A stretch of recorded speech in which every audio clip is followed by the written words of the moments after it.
পুরাতন বৎসরের জীর্ণ ক্লান্ত রাত্রি, ওই কেটে গেল ওরে যাত্রী, তোমার পথের পরে তপ্ত রৌদ্র এনেছে আহ্বান। শত খারাপের মাঝেও ভালোটা খুঁজে নেয়াই হলো এগিয়ে যাবার প্রেরণা।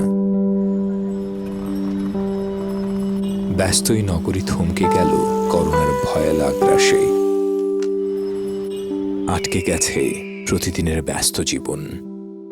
আতঙ্ক আর ভয়ে বাসায় বসেই কাটছে টিভির দিকে চোখ রেখেই আমাদের জীবন। কিন্তু এত খারাপের মাঝেই ফুটছে নতুনের আহ্বান। এত আহাজারির মাঝেও কিছু ভালো আছে। প্রকৃতি মানুষের থেকে কিছুদিনের ছুটি পেয়ে নিজেকে মেরামত করে নিচ্ছে।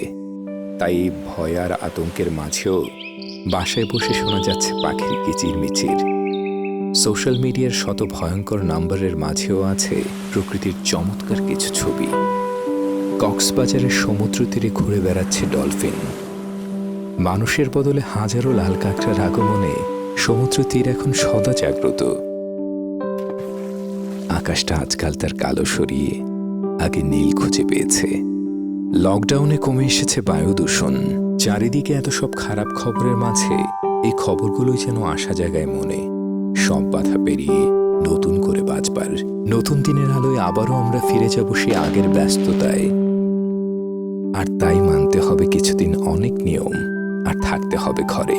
সামাজিক দূরত্বটা থাকুক না কয়েকদিনের জন্য, আতিথেয়তাটা তোলা থাকলো কদিনের জন্য। তবে যখন সব ফিরে যাবে আগের ব্যস্ততায়, তখন না হয় আমরা আরেকটু যত্ন নেব প্রকৃতির, যেন আমাদের ভালোর সাথে প্রকৃতিও একটু ভালো থাকে।